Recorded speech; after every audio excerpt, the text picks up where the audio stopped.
하나님 아버지 은혜를 감사합니다. 이 아침에도 하나님 우리에게 말씀하여 주실 때 이 말씀 들으며 기도의 자리로 나가기 원합니다. 성령께서 우리를 인도하여 주옵소서. 예수님 이름으로 기도드립니다. 아멘. 찬송가 374장 하나님께 찬양드립니다. 나의 믿음 약할 때에 주가 붙드네. 마귀 나를 찌일 때에 주가 붙드네. 나를 붙드네. 나를 붙드네. 사랑하는 나의 주 나를 붙드네. 우리 구주 아니면 서지 못하네. 나의 사랑 식을 때에 주가 붙드네. 나를 붙드네. 나를 붙드네. 사랑하는 나의 주 나를 붙드네. 나를 귀히 보시고 항상 붙드네. 구원 얻은 사람을 항상 붙드네. 나를 붙드네. 나를 붙드네. 사랑하는 나의 주 나를 붙드네. 나의 영혼 약할 때에 주가 붙드네. 피를 흘려 샀으니 주가 붙드네. 나를 붙드네. 나를 붙드네. 사랑하는 나의 주 나를 붙드네.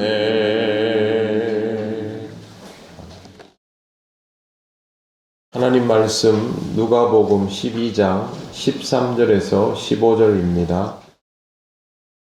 다 같이 읽겠습니다.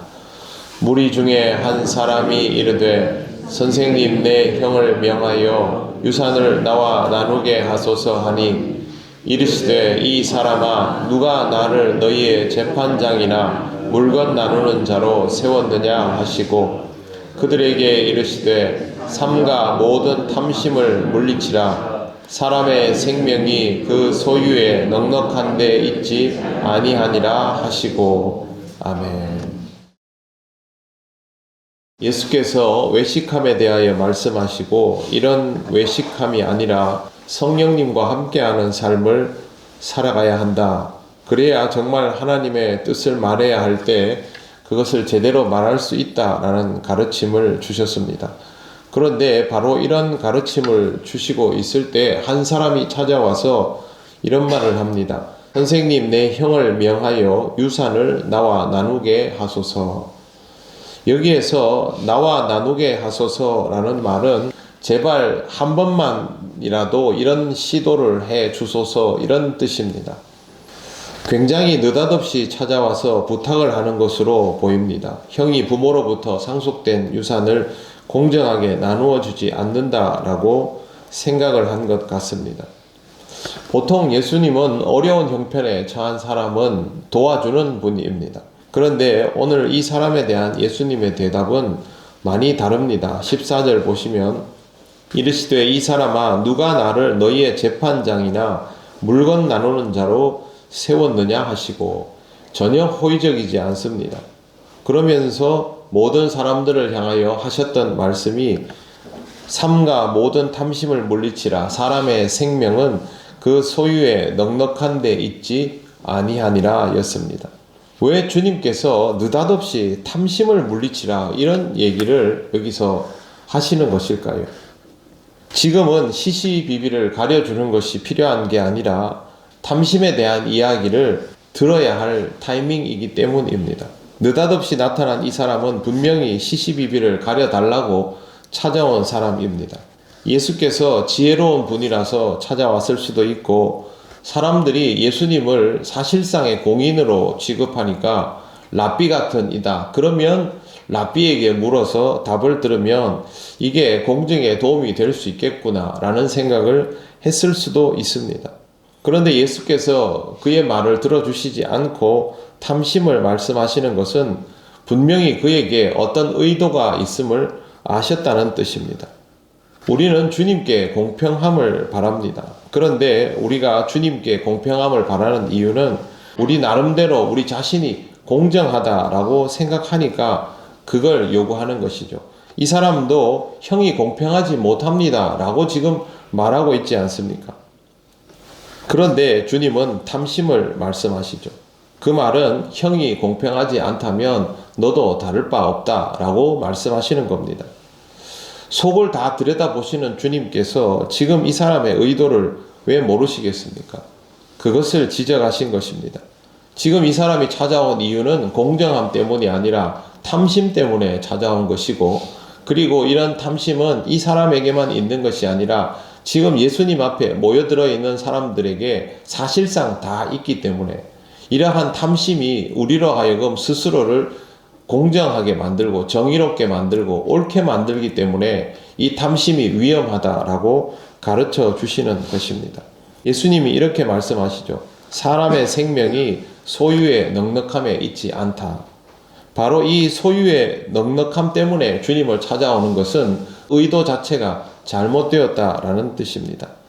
얼마 전에 여자 한 분이 납치당해서 그날 밤에 살해당했던 뉴스를 보신 적이 있죠. 저는 그 뉴스 보고 굉장히 놀랐습니다. 저런 뉴스가 사례가 될 수가 있기 때문입니다. 있을 수 없는 일이지만 돈 때문에, 그것도 자기 돈도 아니고요, 다른 사람이 부자라는 이유로 그 사람을 납치해서 모의를 하고 죽이고, 그러한 일들을 그냥 우리가 알고 있는 보통 사람이 행동에 옮겼다라는 것은 사회적으로 굉장히 깊은 병이 들어있다라는 뜻입니다. 돈이면 다 되는 세상이라는 것을 누가 부인하겠습니까? 그러나 그렇다고 해서 돈이면 다 되는 세상이다라고 인정해버리면 그 다음부터는 걷잡을 수 없습니다. 여기에 예수님 앞에 모여있는 사람들 중에 이와 같은 마음을 가지지 않은 사람이 없음을 예수님은 다 아십니다. 그러나 그런 마음을 가지고 살아가서는 제대로 된 인생을 살아갈 수 없기 때문에 예수님께서 입도 떼지 않았던 다른 모든 사람들을 향하여 이 말씀을 하고 있지 않습니까? 지금 예수님은 여기에서 찾아온 이 사람을 향해서 말씀하신 게 아닙니다. 15절을 보십시오. 그들에게 이르시되 삼가 모든 탐심을 물리치라. 이 사람만이 아니라 모두가 가지고 있는 문제라는 것이죠. 우리에게 있어서 물질은 필요하고 이 물질에 대한 공정함을 바랄 때가 있고 스스로 그것 때문에 자신은 공정하다고 느끼기도 하지만, 그러나 이 모든 것들의 깊음에 탐심이 있다라는 것, 그게 인간의 속성이라는 것을 잊지 말아라. 그것 때문에 너의 인생이 망쳐질 수 있다라고 말씀하여 주시는 것입니다. 우리는 주의 말씀에 귀를 기울여야 하고 우리가 가지고 있는 속성 때문에 우리의 인생을 그르치는 일이 없도록 해야 합니다. 그러한 것들이 필요하고 중요하고 요긴하다 할지라도 인간은 하나님이 만들어주신 하나님의 피조물다운 본성을 지켜나가고 회복하는 그런 존재여야 합니다. 오늘도 여러분 자신의 가치를 잘 기억하시고 여러분의 필요한 것들 때문에 여러분 스스로를 망치지 않도록 하나님 앞에서 건강하게 세워져가는 하루가 되시기를 바랍니다. 기도드리겠습니다. 하나님 감사합니다. 오늘도 하나님께서 우리를 통하여 읽게 하신 이 말씀을 보고 우리의 삶 속에 참으로 귀한 교훈을 얻게 하시니 감사합니다. 우리의 마음 깊이 자리 잡아 있는 것들을 들여다볼 수 있는 신앙이 되게 하여 주옵소서. 주께서 모두를 향하여 하신 말씀, 우리를 향한 말씀임을 기억하고 오늘도 주님 앞에서 우리의 부족함을 인정하고 주의 말씀을 들으며 이 하루를 시작하게 하옵소서. 종일토록 주님과 함께하기를 원하오며 예수님 이름으로 기도드립니다. 아멘.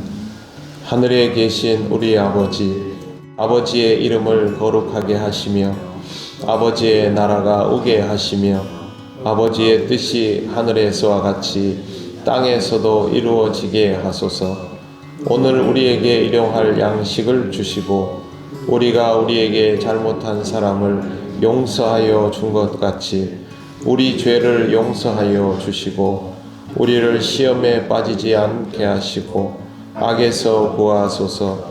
나라와 권능과 영광이 영원히 아버지의 것입니다. 아멘.